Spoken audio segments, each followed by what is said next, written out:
Hey! Aujourd'hui on se retrouve pour une petite vidéo. Je vais vous montrer les 3 supermarchés dans lesquels je fais mes courses au quotidien. Alors je dis supermarché, mais en fait il n'y aura qu'un seul supermarché, puisque là je reviens de... Ah, attends, moi on va pas dans le bon sens. Je reviens de La Ruche qui dit oui. La Ruche qui dit oui, c'est un... En fait, c'est, on va dire, un groupement de producteurs qui livrent près de chez moi. Donc, toutes les semaines, je fais entre 30 et 40 euros de courses là-bas. Je vous montrerai un peu voilà, mon budget. Sachant que nous, on est une famille petit budget. Donc, je vais vous montrer un peu voilà, les courses de la semaine. On est vendredi soir, je viens de récupérer mon panier. Alors, je dis panier, mais c'est bien ce que j'ai acheté. Hein. J'ai choisi tout ce qu'il y a là-dedans. Donc, on va voir ce qu'on va cuisiner cette semaine. Donc là, c'est le maraîcher du coin. Donc, il y a un chou. Il y a un brocoli, il y a un bouquet d'épinards. Je pense que je vais faire une tarte, peut-être chèvre épinard, ou bref, une tarte. Ensuite, j'en profite, c'est les derniers de l'année, donc je pense que je vais les découper, les congeler. J'ai 3 poivrons jaunes, on est au mois de novembre. Ici dans le sud-ouest, ça va être la fin de la saison, donc je profite de ça. Et il y a un autre truc aussi qui va être la fin, c'est les piments doux. Alors, ceux qui ne sont pas des Landes, je ne sais pas si vous connaissez ça, mais voilà, c'est de la même famille que le poivron, hein, mais c'est assez doux. Et pareil, je vais les découper, les mettre au congèle, ou alors en faire une omelette. Ça peut être pas mal avec du bœuf, puisque j'ai du bœuf aussi.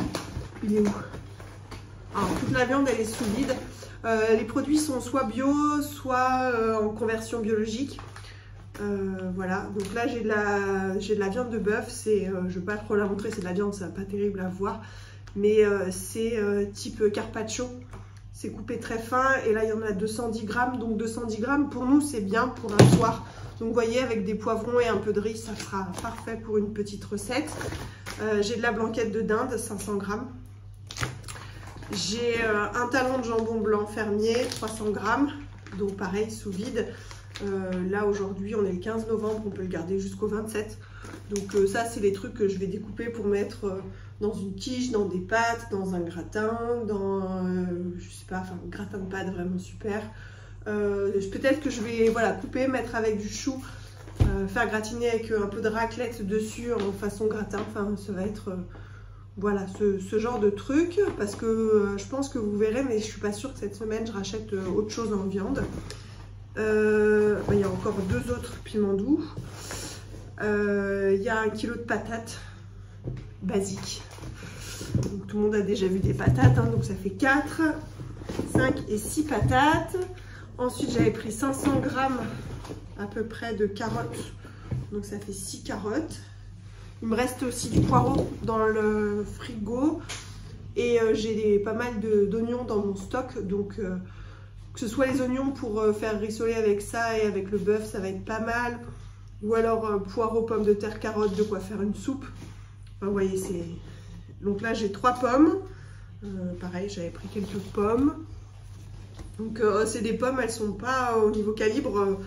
Voilà, c'est pas des pommes parfaites, mais en tout cas, elles sont très très bonnes. Et ça, pour moi, c'est quand même le principal. Et en fruits, parce que là, à cette saison, chez nous, les fruits, il n'y a pas énormément de choix. Hein, mais ce qu'il y a, c'est le fruit préféré un des fruits préférés de mon mari, c'est les kakis. Kakis non astringents de Gironde. Donc là, ils sont encore bien fermes, mais dans le panier à fruits, d'ici 4-5 jours, en compagnie des pommes, ça va se faire et ça va être bon. Bon, je vous retrouve très vite d'ici, je pense... demain ou lundi, là on est vendredi, pour vous montrer la suite de mes achats de la semaine. Notre budget pour, je sais pas, on doit être aux alentours entre 110 et 130 euros par semaine pour 3 personnes. Sachant qu'on prend, nous les adultes, on prend tous nos repas à la maison, et notre fils, il mange à la cantine les jours d'école, mais voilà, donc il y a les goûters, il y a les petits-déj, il y a les midis de tout le monde, personne ne prend à emporter, on ne va pas non plus... On n'a pas prévu ni de recevoir du monde, ni de manger à l'extérieur. Donc voilà un petit peu ce qui va se passer sur cette semaine. Bon, je vais aller mettre tout ça au frigo, préparer ce qu'il y a à préparer, et puis je vous retrouve bientôt pour la suite de la vidéo.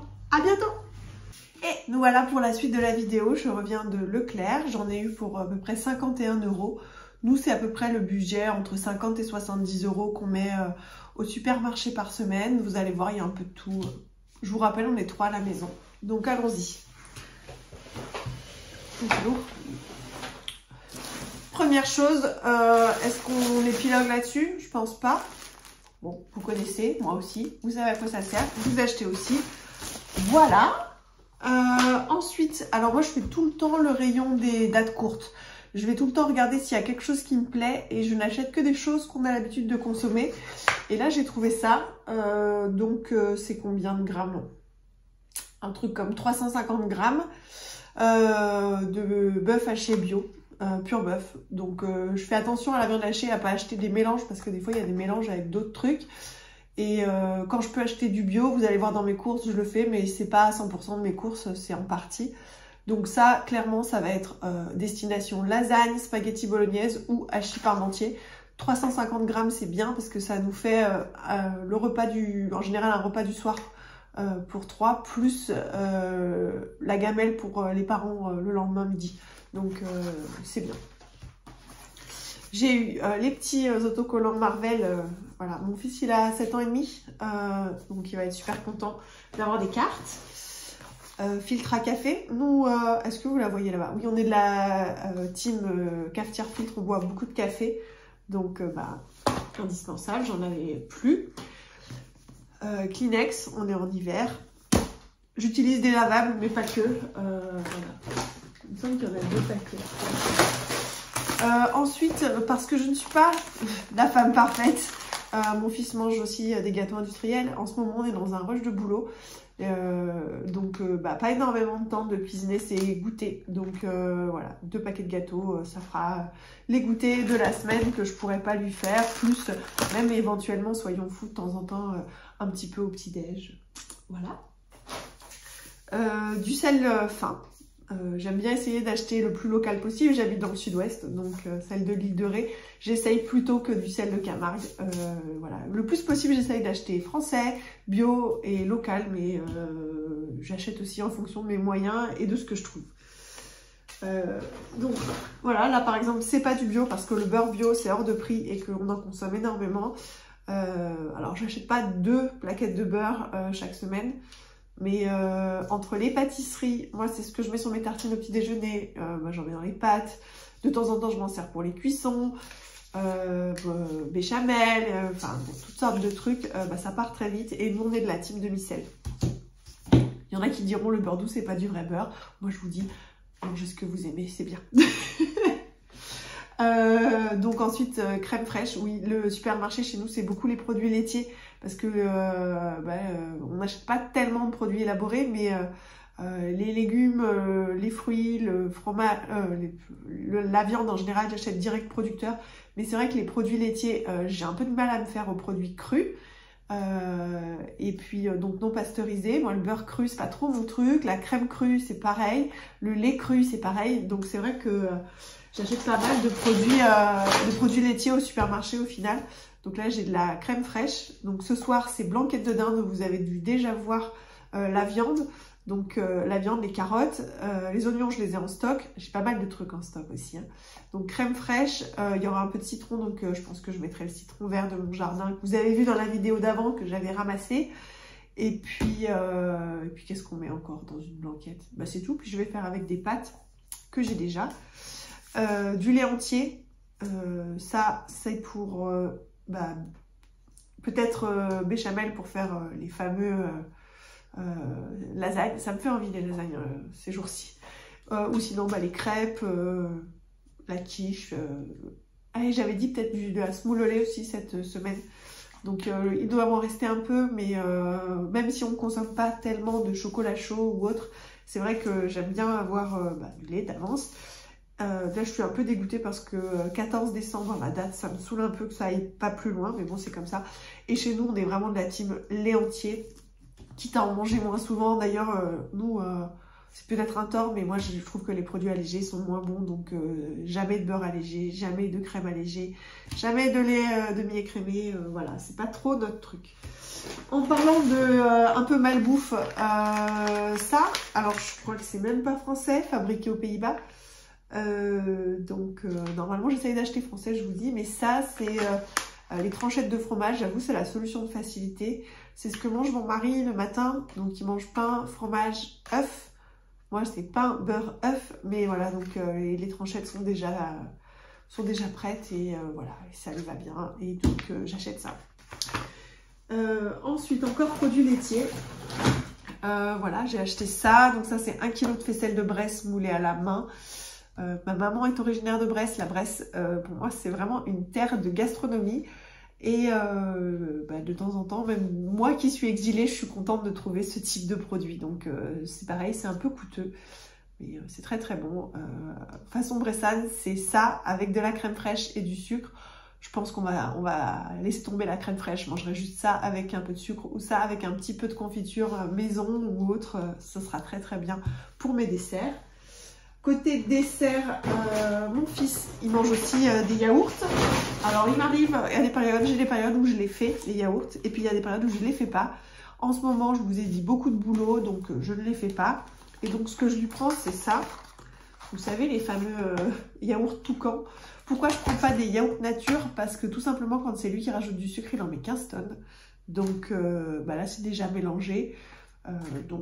Voilà, c'est tout à fait bien pour lui. C'est du lait français, ça se conserve bien. Là, j'en ai pour... il y a encore 3 semaines de date. Donc 12 yaourts, on est bien. Il n'en mange pas non plus tous les jours. Il aime bien manger fruits, compotes. Voilà, mais c'est vrai que nous, on est de la team, on mange un dessert à chaque repas. Et c'est vrai que Axel, ça, c'est son truc. Et de temps en temps, pour le goûter, voilà, ou pour nos desserts, enfin voilà, les bananes. Je voulais acheter aussi des mandarines et j'ai oublié de les peser. Du coup, quand je suis arrivée en caisse, je les ai laissées. J'avais la flemme d'aller les repeser. Donc par contre, j'ai pris des bananes et je pense que j'irai faire un tour au magasin du coin pour racheter des mandarines. Quand les bananes seront mangées, c'est vrai qu'on a encore des kiwis, des kakis, des pommes. Donc ça fera quand même déjà 2-3 jours. Et puis les mandarines, j'en achèterai. Je pense aussi, de toute façon, il faut que j'aille à ce magasin-là parce que c'est là qu'ils vendent du foin. Il faut que j'en achète. Enfin, voilà. On est bientôt au bout de ce que j'ai acheté côté nourriture. Pour la blanquette de dinde de ce soir, j'ai pris des champignons. Je suis contente parce que j'ai trouvé des français. Ce n'est pas toujours le cas. Par contre, ça coûte cher. Avant, ça coûtait rien les champignons et maintenant, ça coûte ultra cher. Là, j'avoue que j'ai pas énormément de trucs, mais c'est vrai que là, il y a un dernier truc qui est coûteux. Alors, bon, ça fait un peu de bruit, je vais pas ouvrir, mais c'est 640 grammes de talons de jambon cru. Donc ça, donc vous avez vu toute l'intégralité de la viande qu'on va manger cette semaine, ça représente pas une montagne non plus, mais c'est vrai qu'on aime bien très souvent. Donc quand je fais un gratin, quand je fais, je sais pas, des légumes poêlés, c'est souvent que je rajoute soit des jambons crus, des jambons blancs, de temps en temps des lardons, enfin voilà, il y a ce genre de truc. Puis c'est vrai que le porc, ça reste une viande assez économique. Là, c'est du jambon, du jambon cru sans nitrite de qualité. Et du coup, quand on achète en talons, c'est quand même moins cher. Là, on était à 10 € le kilo, donc 10,90 € le kilo, je crois. Donc, c'était quand même avantageux. Et ça, c'est cool parce que le jambon, on va pas se mentir, ça coûte quand même des sous. Et enfin, la dernière chose dont je ne suis pas fière, vous savez que j'essaye de faire des efforts en termes d'écologie, que j'essaye de réduire autant que possible les produits nocifs dans la maison. Eh bien, il y a une exception puisque je suis une vraie personne, je ne suis pas, je ne viens pas d'un autre monde. Et là, vous allez voir le pire produit du monde, ça. Donc, j'achète pas ça d'habitude. Mais là, il y a marqué 0 moisissure. Et ici, c'est une maison qui est un peu ancienne. Et c'est une région assez humide. Et donc, vous allez me voir venir, j'ai tendance à avoir des grosses taches de moisissure qui peuvent... en tout cas, j'ai des moisissures qui peuvent apparaître sur les murs, malgré le fait qu'on aère, etc. Derrière les meubles, dans la salle de bain, derrière le meuble vasque, etc. Je suis à l'affût des moisissures qui arrivent parce que c'est cracra, hein, et parce qu'on n'aime pas ça. J'en ai aussi l'année dernière qui avait un petit peu poussé derrière mon canapé, donc voilà. Donc je leur mets de la guerre à ces petites horreurs. Je pense que le Père Noël va me porter un déshumidificateur d'air pour que je puisse aussi mener une guerre contre ces trucs-là. Mais c'est vrai que il faut nettoyer les murs, il faut nettoyer davantage. Enfin voilà, moi j'estime que ma maison est propre, mais pour qu'elle le reste, malheureusement, 100% de méthode naturelle, ça suffit pas. J'ai essayé, le percarbonate, le vinaigre blanc, ça marche bien pour enlever les taches, mais ça repousse vite, alors que quand on utilise un produit un petit peu bien agressif, alors en aérant, en faisant attention, etc. Mais quand je l'utilise, c'est vrai que je me rends compte que ça fait quand même, en tout cas, ça nettoie mieux, quoi. Donc c'est vrai qu'il m'arrive d'utiliser ce type de produit-là. Voilà donc pour mes courses à Leclerc. Je vous retrouve, je pense, pour la troisième partie de la vidéo très très vite. On est sur la troisième partie de la vidéo. Je viens d'aller récupérer là, est-ce que vous allez voir si je m'approche ici, un énorme colis de chez La Fourche. Alors La Fourche, c'est une épicerie en ligne de produits bio et souvent français, pas tout. Moi j'aime bien parce que j'habite dans une zone où la vie est très chère et ça me permet d'avoir des produits bio quasiment au prix de ce que je trouve en conventionnel en grande surface chez moi. Donc ce que je fais, c'est que le minimum de commande pour ne pas payer les frais de port, c'est 70 €. Donc je fais 70 € une fois par mois, une fois toutes les 4 semaines, on va dire, un petit peu plus qu'une fois par mois, pour mes courses d'épicerie. Que vous avez vu, j'ai pas énormément de courses d'épicerie, que ce soit au supermarché ou à la ruche Kidouille. Alors, je vais ouvrir le colis. Alors, nous on a un e-shop avec mon mari, c'est notre métier, donc on réutilise tout ce qui est fourniture d'emballage pour emballer nos colis. Hein. J'avais oublié que j'avais acheté ça. Écoutez, l'enfant va être content puisqu'il y a d'autres cookies. Il y a des palmiers et des sablés chocolat au lait. Donc normalement, j'achète pas autant de gâteaux en une seule semaine. Mais bon, là voilà, il y en a un petit peu. Et hier, j'ai acheté du lait en disant, voilà, j'étais pas sûre d'en avoir. Mais j'en avais aussi dans ma commande La Fourche. J'avais 3 litres de lait. Donc la même chose, hein, du lait, c'est du lait entier bio français. Voilà, ça vient en briques. La plupart du temps chez La Fourche, il n'y a pas beaucoup d'emballage en plastique. Donc il y a beaucoup d'emballage type carton. Et j'ai déjà eu des soucis, notamment pour les trucs comme le riz ou les pâtes. On verra si cette fois-ci il n'y a pas eu de soucis. Où ça se répand dans le carton, mais jamais sur les liquides. Et à chaque fois, ils m'ont remboursé. Par contre, le problème avec La Fourche, c'est que ça met un temps infini à arriver à la maison. Moi, ça m'énerve. Mais la commande, je la reçois peut-être 15 jours après l'avoir faite. Et du coup, c'est pour ça que j'ai oublié ce qu'il y a dedans.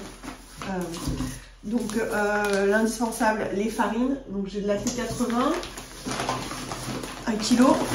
J'ai 2,5 kg de T110. J'ai 1 kg de T130. Ça, c'est pour faire le levain. Et je dois avoir de la T65, hein, je pense. Et 2,5 kg de T65. Donc, comme vous savez, moi, je fais mon pain. Je fais beaucoup de pâtisserie. Alors là, j'ai quand même 7 kg de farine. Je ne vais pas utiliser 7 kg là, dans le mois qui suit. Mais pas loin. Donc, que ce soit sur le pain, les petits déj, les goûters. Qu'est-ce que je peux faire? Je peux faire des pâtes fraîches. Je peux faire... on fait tout avec de la farine en fait. donc voilà, donc j'en utilise beaucoup et très souvent. Ketchup, l'enfant, hein, vous savez, pour faire manger des légumes, parfois il faut enrober de ketchup. Du café, pareil, nous on est des gros consommateurs. Vous avez vu les filtres hier, pour moi c'était hier, pour vous c'était juste avant.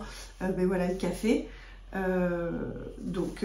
C'est pareil, 500 g de café, ça nous fait un mois, je pense. Là, qu'est-ce que c'est? Du sucre, voilà, 1 kg de sucre pour les yaourts, pour les pâtisseries. J'en mets pas dans le café, mais voilà, on en utilise. Là, en plus, on arrive à Noël et du coup, il va y avoir pas mal de pâtisseries, donc voilà. Ça, c'est des noix de cajou. Alors c'est du vrac, là il y en a combien? Il y en a 500 grammes. Axel, mon fils, il aime vraiment beaucoup manger des noix de cajou. Je lui en prends systématiquement pour ses petits snacks. Il en mange quelques-unes au goûter, parfois il en mange une ou deux le repas du soir et tout, donc je lui achète. Et il me semble que voilà, il y a un deuxième paquet. Donc ça c'est le truc le plus cher de la commande, hein. Les noix de cajou, c'est quand même, c'est pas donné. Mais voilà, nous on en prend. Pour ce qui est poisson, j'ai du saumon en boîte. J'achète rarement du poisson frais, hein, on va pas se mentir, c'est hyper cher. Mais j'ai toujours des boîtes comme ça, ça me dépanne bien le midi pour faire des sandwichs pour nos gamelles ou autre. Voilà, c'est très bien. Ensuite, là c'est emballé, il y a une conserve de verre. Non, c'est pas une conserve. C'est pas une conserve, c'est de la sauce soja sucrée. Par chez moi, il n'y a pas de restaurant de sushi. Donc il m'arrive d'en faire de temps en temps, rarement. Mais voilà, sauce soja sucrée, un indispensable. Je mange très peu de produits ici du soja. Une sauce comme ça, ça nous dure assez longtemps, mais c'est un des seuls trucs que je mange qui vient du soja. Ensuite, la sauce tomate pizza, parce qu'elle est vraiment très bonne. Je fais souvent des pizzas maison, d'où la farine. Je pense que vous n'avez pas vu de fromage, parce que j'en avais encore dans le frigo dans cette vidéo, mais vous avez vu le talon de jambon, donc ça se finit très souvent de pizza. J'ai plus énormément cette année, j'ai pas eu suffisamment de tomates pour faire des tonnes et des tonnes de sauce tomate. J'en ai encore quelques un petit peu au congélateur et un petit peu en conserve, mais pas assez. Donc voilà, donc j'achète de la sauce pizza. Ensuite, il y a une deuxième sauce tomate. Hop, sauce tomate légumes. Tout ça c'est encore bio. Et donc je pense que cette semaine je vais faire des quenelles et je vais mettre ça. Et je vais napper mes quenelles et faire ça, cuire ça au four. Très bon, très facile. Mon fils il adore. Pour nous c'est vraiment un truc, les quenelles c'est un truc qu'on fait souvent et qui passe vraiment très bien le soir. Et là bon, je vais pas vous ouvrir parce que voilà, mais c'est 1 kg de coquillettes blanches. Donc, vous savez ce que sont des coquillettes, hein. On y va, on n'a pas besoin de donner beaucoup de détails. Voilà, 1 kg de coquillettes. Et dernière chose, une conserve. Qu'est-ce que j'ai pris? En fait, vous voyez pas, mais il y a une montagne de produits d'emballage. Et j'ai pris des poires au sirop. Alors, j'ai rien prévu particulièrement pour ça. Mais en crumble, c'est vraiment super. Ou de temps en temps, voilà, si on n'a plus grand chose pour le dessert, c'est vrai que j'aime bien avoir toujours quelques conserves de fruits. Donc voilà. Donc voilà un petit peu, la fourche c'est pas toutes les semaines, mais sinon le supermarché et la ruche qui dit oui c'est toutes les semaines. Le budget course sur le mois, on est à peu près à 600 € par mois pour 3 personnes. Ça peut paraître beaucoup pour certains, ça peut paraître peu pour d'autres. Pour ceux à qui ça semble beaucoup, c'est parce que déjà on fait le choix d'acheter pas que du premier prix et qu'on habite aussi dans un endroit où la vie est assez chère. Et pour ceux pour qui ça paraît peu, c'est le budget que j'ai et qui me permet... En tout cas, nous, on a l'impression de bien manger, on a l'impression de manger des produits qui nous plaisent. Et donc voilà. Voilà un petit peu pour cette vidéo. J'espère que ça vous aura plu de rentrer à l'intérieur de ce grand frigo et de voir un peu de quoi on se nourrit ici à la maison. J'espère que vous êtes aussi contents de me retrouver sur YouTube. J'essaye de prendre le rythme de vous faire une vidéo chaque semaine. Alors pas tout le temps le même jour parce que j'ai pas cette organisation là. Mais voilà, j'espère que vous êtes contents de me retrouver. Moi je suis super contente. Je me rends compte combien ça m'avait manqué et combien c'est agréable de parler tout seul dans sa cuisine devant une caméra. Non, surtout d'interagir avec vous dans les commentaires. J'ai pas encore envie de me retrouver sur Instagram pour le moment, mais j'espère que sur YouTube on se retrouvera nombreux, de plus en plus nombreux régulièrement et que ces vidéos seront appréciées par ceux qui les regardent et ceux qui choisissent de passer un peu de leur temps avec moi. Allez, je vous dis à bientôt. Je ne sais pas encore pour quelle vidéo la semaine prochaine et ciao!